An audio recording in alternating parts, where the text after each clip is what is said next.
تمسك بحبل الله واتبع الهدى ولا تك بدعيا لعلك تفلح ورن بكتاب الله والسنن التي أتت عن رسول الله تنجو وتربح. الحمد لله رب العالمين والصلاة والسلام على أشرف الأنبياء والمرسلين نبينا محمد وعلى آله وصحبه أجمعين. أما بعد. Donc nous continuons l'explication des 4 règles. C'est-à-dire l'explication de Qawaid al-Arba'a. Nous avons pu voir hier al-Tawassul al-Mashrou' en citant ce que signifie al-Tawassul dans la langue arabe, ainsi que le wasila dans la langue arabe.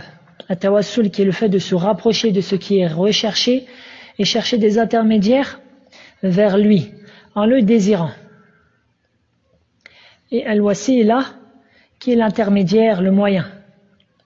Nous avons cité les 2 versets où se trouve le mot wasila, et à vous montrer l'explication des pieux prédécesseurs de ces 2 versets, qui reviennent en réalité au sens du mot dans la langue arabe. Nous avons cité aussi les 7 différentes façons d'implorer Allah Azza wa Jal, par des intermédiaires légiférés, des moyens légiférés, ce qu'on appelle al-tawassul al-mashrou'. Et ainsi le tawassul al-mashrou' dans l'istilah, c'est-à-dire dans le jargon des savants, a 2 définitions. Ta'rifun 'am, وهو التقرب إلى الله تعالى بفعل المأمورات وترك المحرمات. La définition générale, c'est le fait de se rapprocher d'Allah en accomplissant les ordres, c'est-à-dire les ordres d'Allah, et en délaissant ses interdits. Et entre dans cela toute forme d'adoration pour Allah et le fait de délaisser les péchés, qu'ils soient grands ou petits. الآن تعريف خاص بباب الدعاء وهو المقصود هنا وهو أن يذكر الداعي في دعائه ما يرجو أن يكون سببا في قبول دعائه أو أن يطلب من عبد صالح حي أن يدعو له. La définition particulière à l'imploration d'Allah, à l'invocation d'Allah. Et c'est ce qui est voulu ici. Entre dans cette catégorie-là, dans cette définition-là, les 7 catégories, entre dans cette définition-là, les 7 catégories que nous avons citées hier. La définition est le fait que celui qui implore Allah va citer dans son invocation ce qu'il espère être une cause, c'est-à-dire être une cause, être un moyen dans l'exaucement de son invocation. Ou le fait qu'il demande à un serviteur vertueux et vivant qu'il invoque en sa faveur. Donc la définition a 2 parties. La première partie entre dedans les 6 premières catégories que j'ai citées. Le fait d'implorer Allah par ses noms, par ses attributs, par son unicité, etc. de ce que j'ai cité hier. Et ça, c'est la première partie de la définition, le fait que celui qui implore Allah va citer dans son invocation ce qu'il espère être une cause, être un moyen dans l'exaucement de son invocation. Et la deuxième partie de la définition, alors, ceci revient à la 7e catégorie.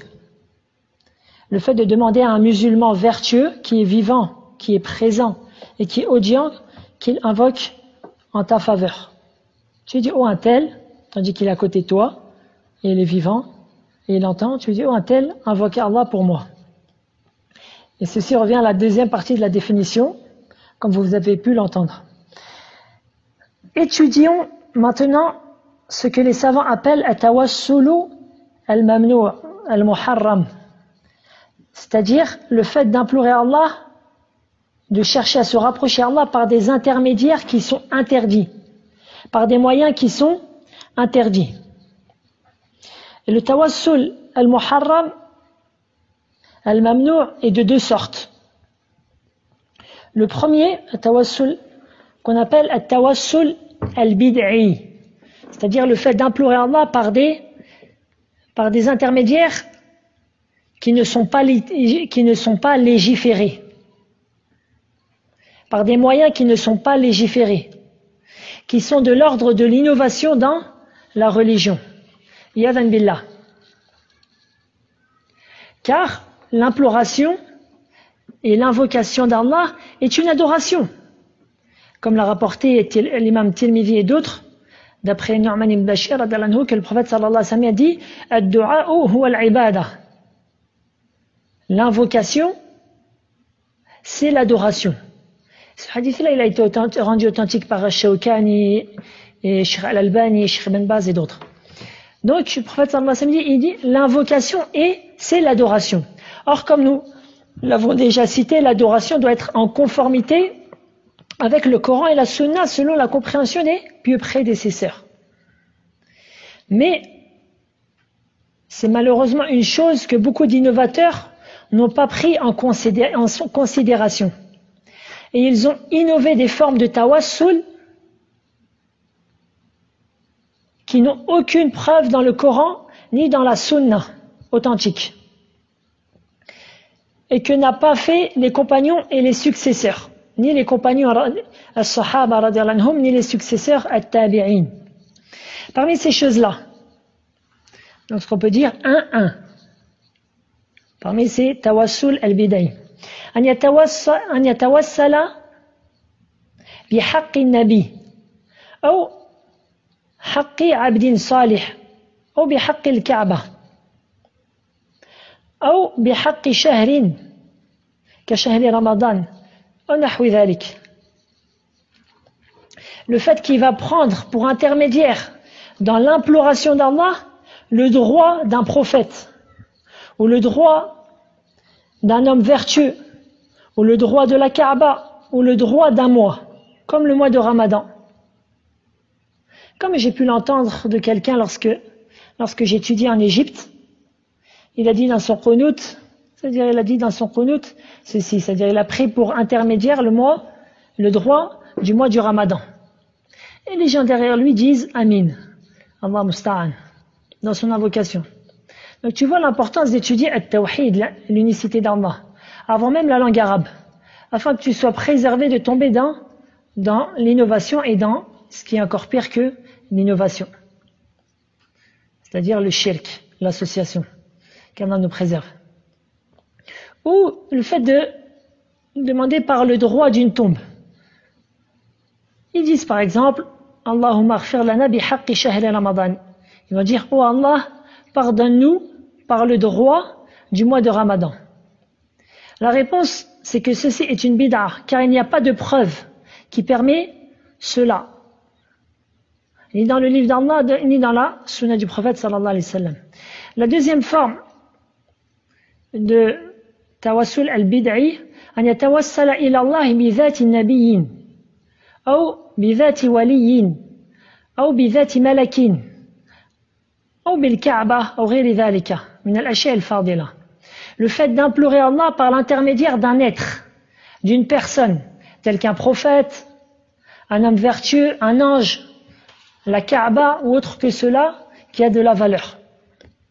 Ils disent par exemple Allahumma aghfir lana bi dhati waliyi fulan.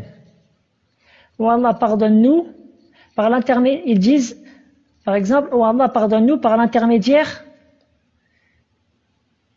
du vertueux ou de l'allié un tel, ou du prophète un tel. Ceci est une très grave innovation. Et on remarque que jusqu'à présent, ils ont demandé à Allah et n'ont pas demandé à autre que lui. Car s'ils avaient demandé directement à autre que lui, alors le jugement est bien pire, comme cela va venir. Mais lorsqu'ils ont demandé à Allah, ils ont demandé à Allah par l'intermédiaire d'une personne, dans leur imploration.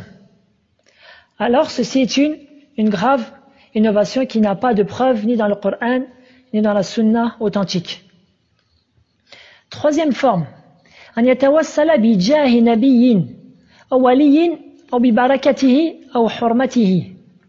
Le fait d'implorer Allah par l'intermédiaire du rang élevé, ce qu'on appelle al-jah, le rang élevé d'un prophète, d'un allié d'Allah, ce qu'on appelle waliyullah, ou ils vont implorer Allah par la bénédiction c'est-à-dire de ce prophète-là.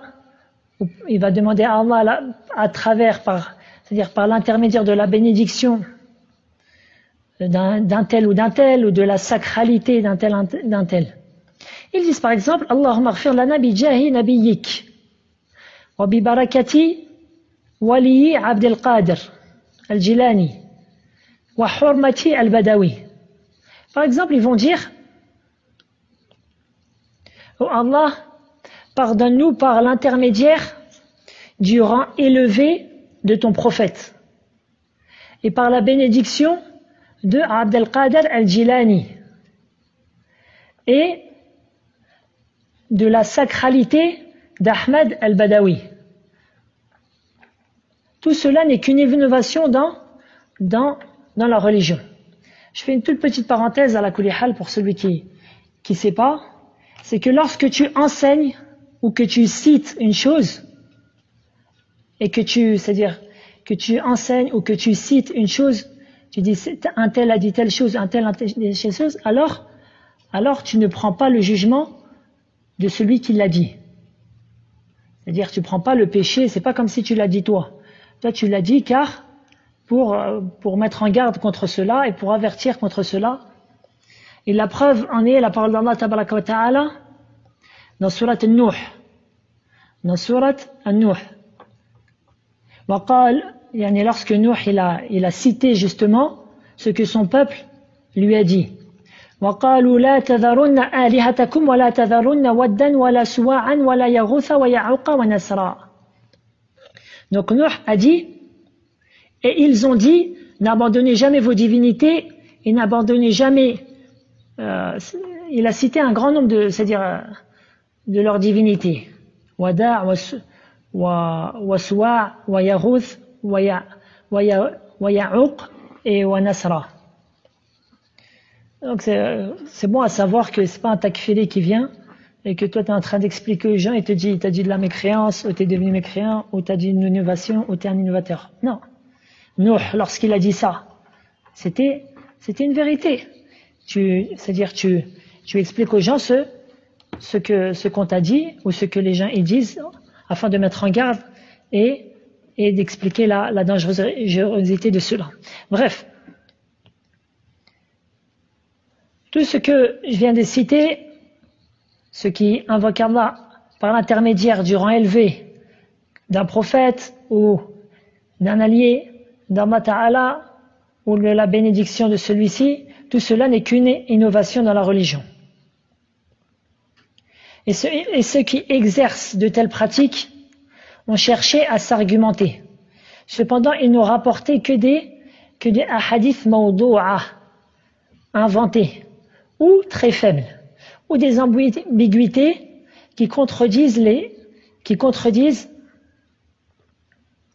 les centaines de doigts prophétiques, authentiques, où on ne trouve pas toutes ces choses-là, toute cette manière de faire, toutes ces tawassul-là, c'est-à-dire ces tawassul-là, c'est-à-dire ces formes de chercher, les formes de se rapprocher d'Allah par ces intermédiaires-là. De même, on ne trouve pas cela dans les paroles des compagnons et des tabi'in et des successeurs. Aucun d'entre eux n'a fait cela. Ils contredisent ainsi le consensus des compagnons et des tabi'in. Or, le consensus est une preuve en tant que telle.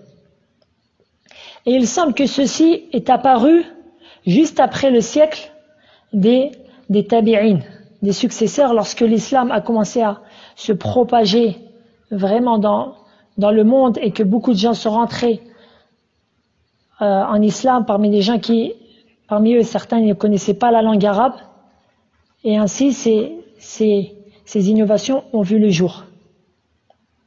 C'est pour ça que parmi les tout premiers qu'ils ont réfuté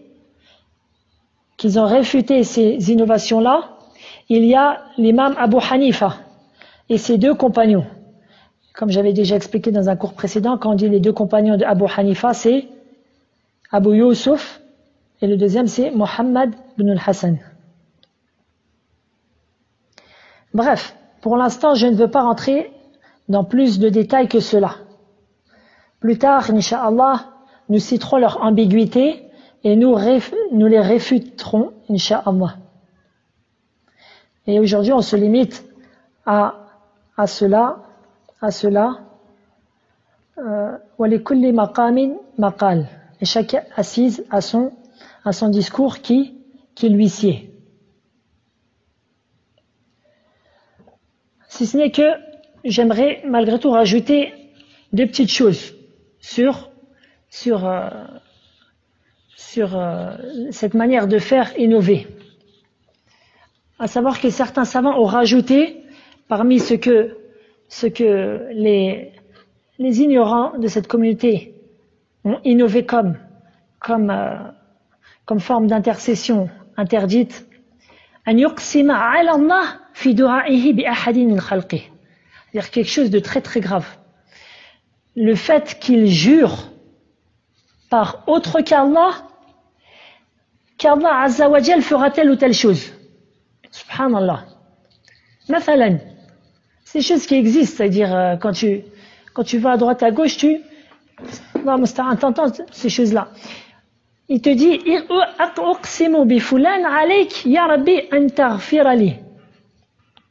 Ça veut dire, il va dire je jure par un tel, par exemple par Ahmed al-Badawi, par Abd al-Qadir al-Jilani ou autre, je jure par un tel ô Seigneur que tu vas me pardonner. Et ça c'est quelque chose de très très grave. Ou soit il va dire par exemple as'aluka bi fulan an tarhamani, lakin je te demande en jurant par un tel al-bahuna lil qasam que tu me fasses miséricorde. Donc ça c'est très très grave. Pourquoi? Parce que d'une part il a juré par autre qu'Allah, Azza wa Jal. Et ceci est une forme d'association mineure. قال الرسول صلى الله عليه وسلم من حلف بغير الله فقد أشرك. Celui qui a juré par autre qu'Allah, il a fait acte d'association. Ça rentre dans Shirk al-Asghar, l'association mineure. Et on verra ça plus tard en détail, Inch'Allah. Et la deuxième chose qui montre le fait que cela est interdit, et le fait de jurer qu'Allah fera quelque chose, ça c'est interdit en soi. Le fait de jurer qu'Allah fera quelque chose, même si tu jures par le nom d'Allah. Par exemple, tu dis quelqu'un qui dit Wallahi, par exemple tu vois quelqu'un qui est un pervers, qui fait beaucoup d'œuvres mauvaises, tu dis Wallahi lan yaghfir Allahu li fulan. Ou Allah, la personne dit par Allah, Allah ne pardonnera pas à un tel. Ceci est interdit. Il y a un hadith qui prouve son interdiction, mais on verra cela en temps voulu bi'idhnillah. Donc voilà, ceci est une autre forme.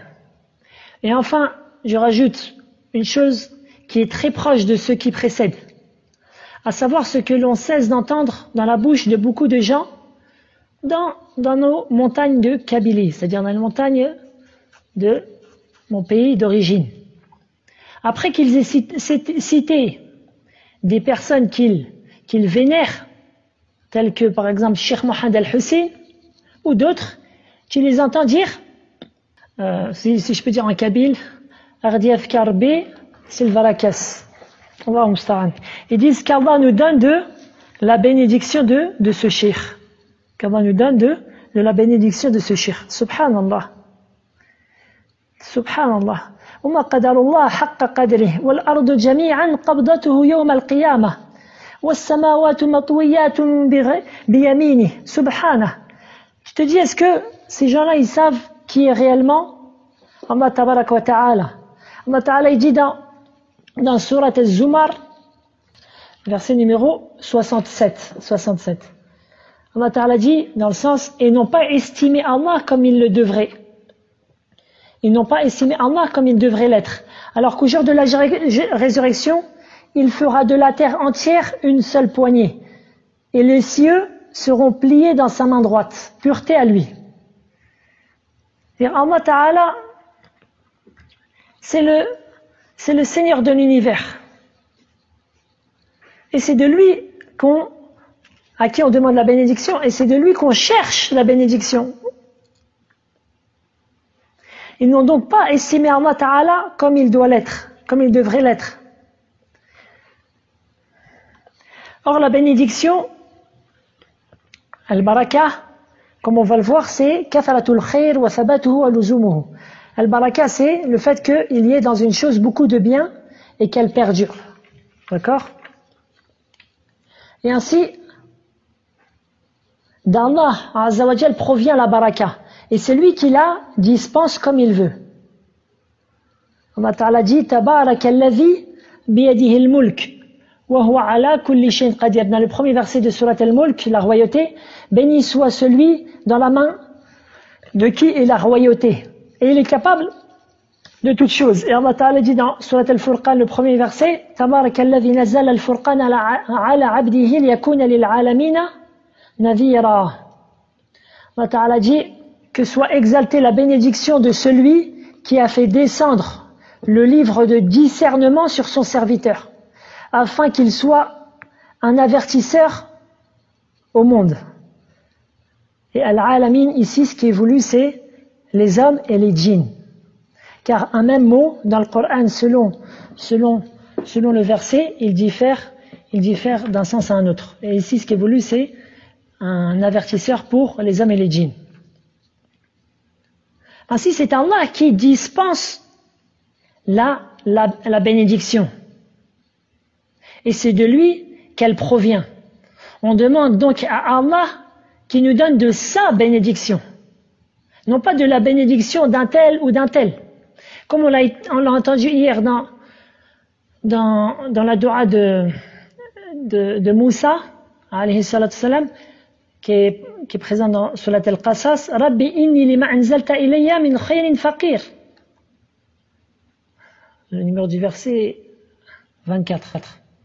Il dit, Moussa, dans le sens, Seigneur, j'ai grand besoin du bien que tu feras descendre vers moi. Et comme j'ai dit, al-baraka, c'est le fait de demander beaucoup de bien, justement.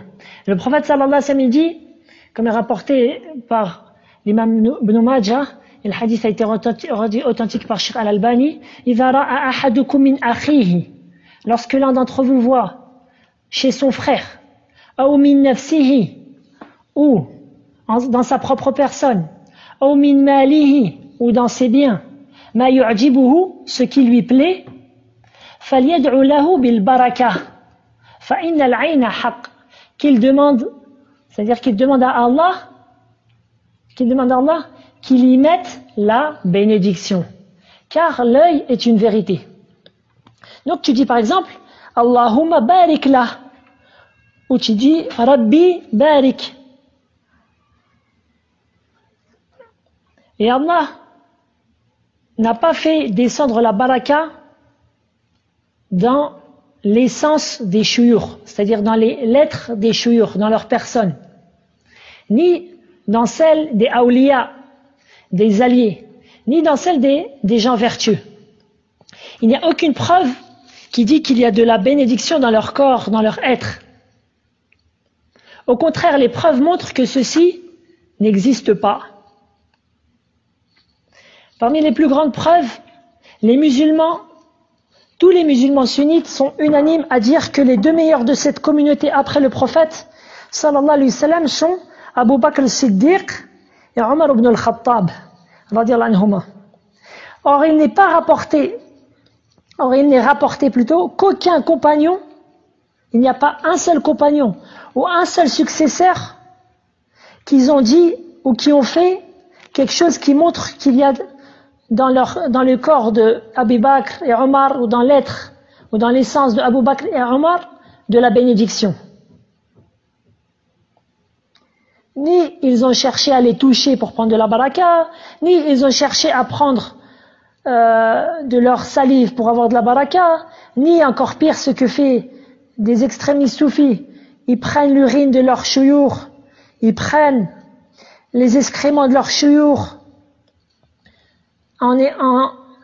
par prétention que dans cela il y a de la bénédiction.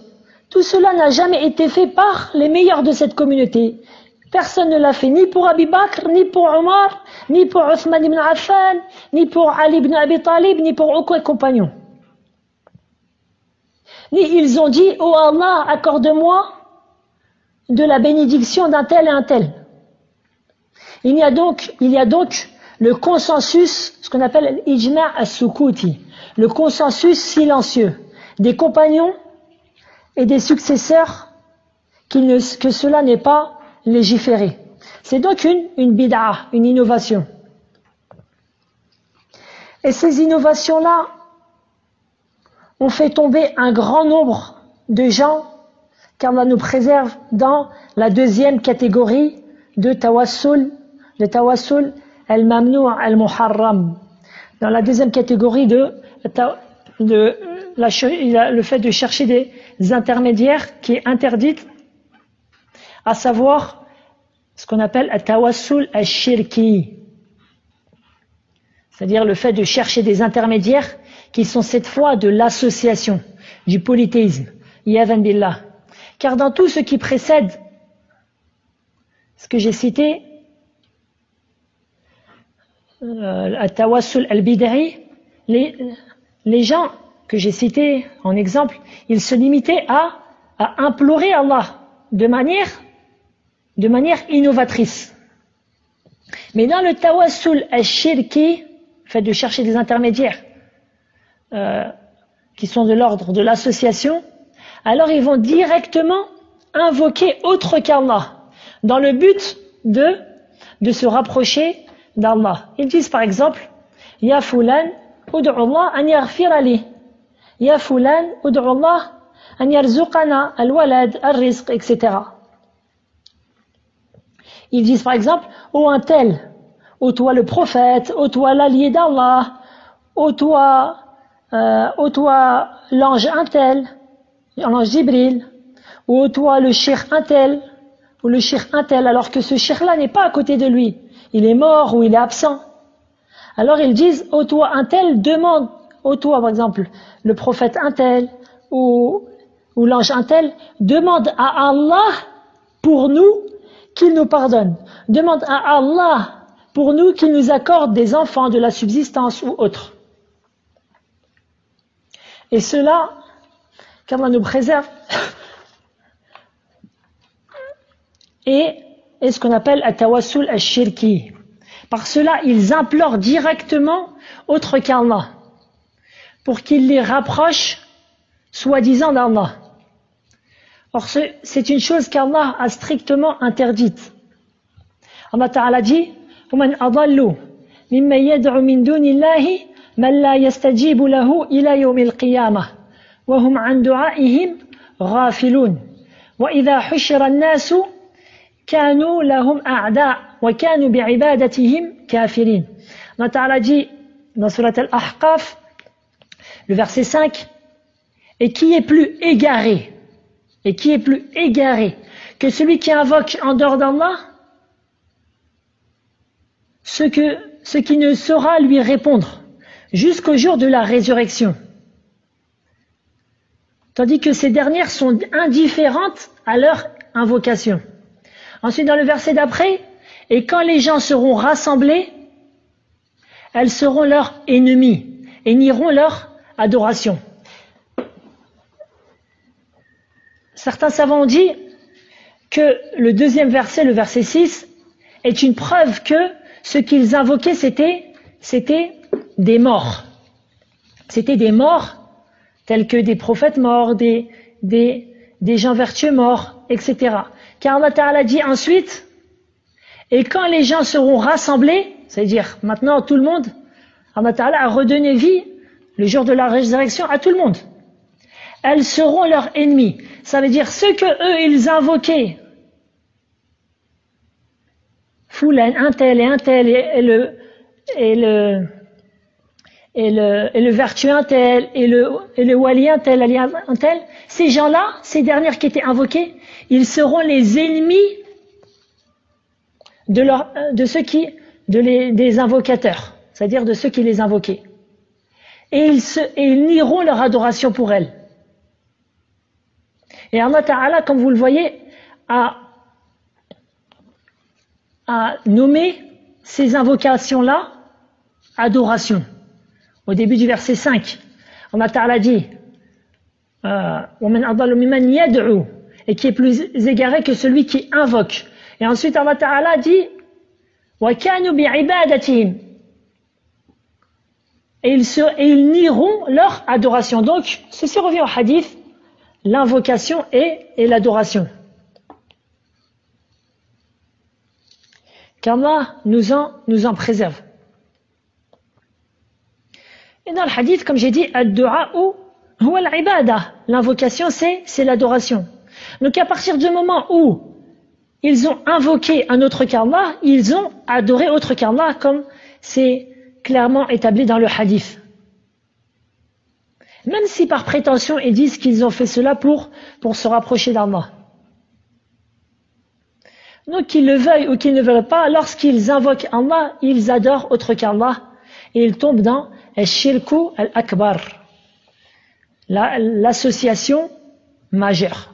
Et j'ai pu demander, pour être sûr, à notre cher Cheikh Abd al-Razak al-Badr, quel était le jugement de celui qui faisait cela, qui dit, oh un tel, parmi les morts, invoque Allah pour moi, pour qu'il me donne telle chose. Il m'a dit, shirk akbar. C'est-à-dire, le polythéisme, le grand polythéisme. Et ceci est une chose qui est claire. Tandis que ceux qui invoquent directement les morts, les prophètes, les habitants des tombes, les anges, sans même chercher qu'ils intercèdent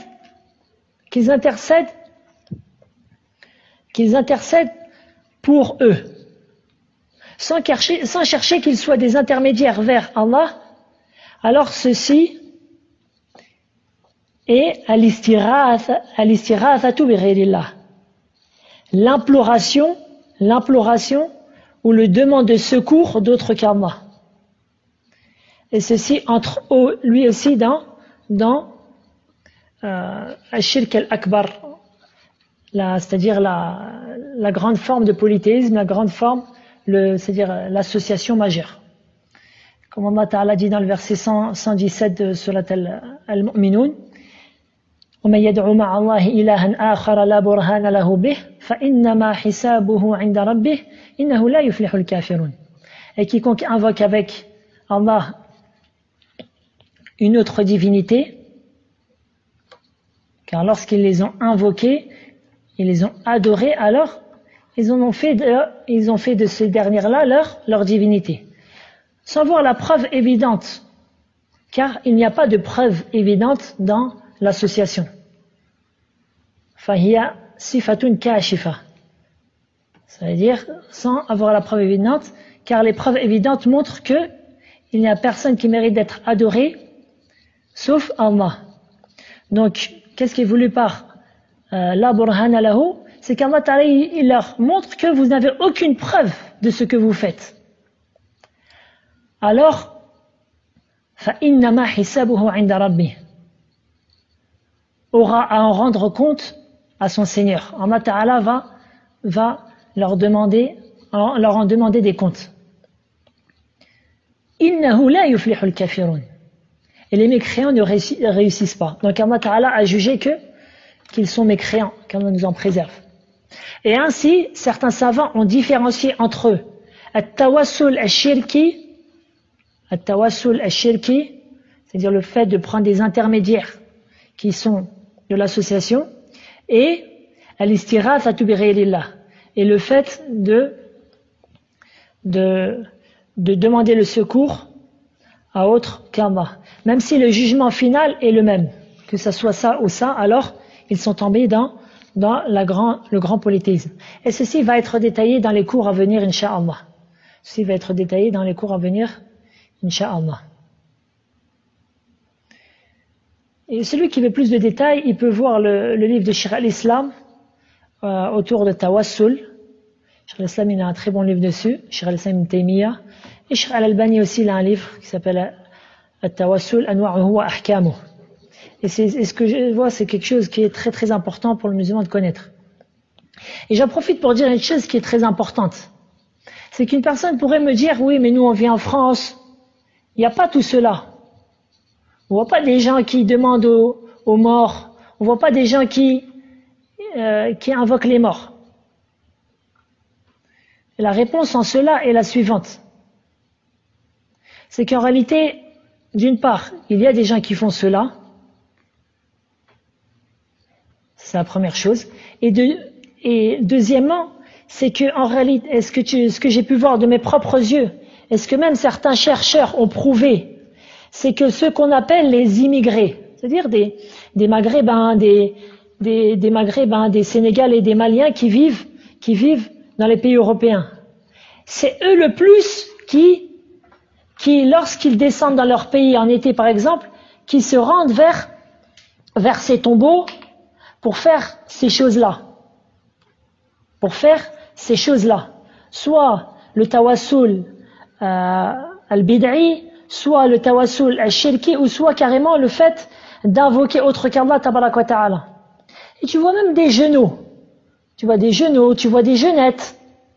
Sur des femmes, c'est-à-dire des jeunes filles, ils sont peut-être en lycée, et ils vivent en France toute l'année, et ils viennent faire cela en été, car ils pensent que ceci, c'est l'islam.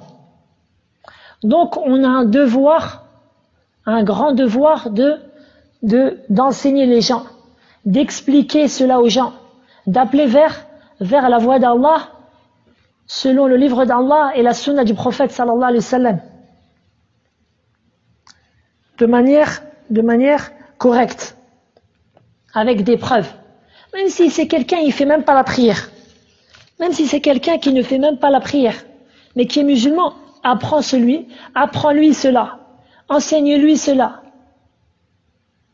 Et ceci est plus important pour lui de connaître que la prière, car ceci revient à la ilaha illallah. Ceci revient à la ilaha illallah. Nul ne mérite d'être adoré si ce n'est Allah. Surtout la mise en garde de la grande association. Et ce que tu trouveras étonnant, nas'Allah salamata al-afiyah, je viens d'y penser à la kulli hal, c'est quelque chose que j'ai pu lire il y a de nombreuses années. Malheureusement, j'ai pas pensé plus tôt, sinon je vous aurais même ramené le passage exact. C'est que Jama'atut Tabligh, c'est-à-dire ce qu'on appelle les Tabligh, ils ont un livre phare qui s'appelle Fadlul A'mal. Fadlul A'mal. Les mérites des actions. Et dedans, il y a un livre qui s'appelle Fadlul Hajj, le mérite du Hajj. Et dans ce livre-là, ils te disent, dans la visite, lorsque tu viens à Médine, lorsque tu te rends devant la tombe du prophète sallallahu alayhi wa sallam, donc, je dis, grosso modo, pas mot pour mot, mais grosso modo, ce qu'ils disent. Ils disent, demande à Abu Bakr. Je me rappelle plus, il demande à Abu Bakr et Omar, parce que ce qui est connu, c'est que le prophète sallallahu alayhi wa sallam, il a été enterré avec Abu Bakr et Omar. Demande à Abu Bakr qu'il demande au prophète, qu'il demande à Allah, qu'il te donne telle et telle chose. Subhanallah. C'est exactement tawassul al-shirki. Tawassul al-shirki. Le fait de demander des intermédiaires qui te rapprochent d'Allah, tandis que ces intermédiaires-là sont au nombre de la grande association. Et après, c'est ces gens-là qui veulent se lancer dans la prédication. Oui, ils vont faire la prédication, ils vont appeler aux innovations.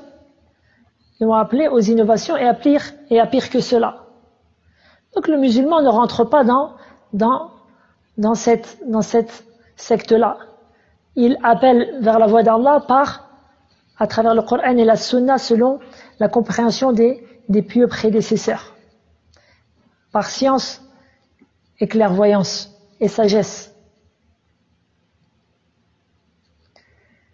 والله أعلى وأعلم وصلى الله وسلم على نبينا محمد وعلى آله وصحبه أجمعين سبحانك اللهم بحمدك أشهد أن لا إله إلا أنت أستغفرك وأتوب إليك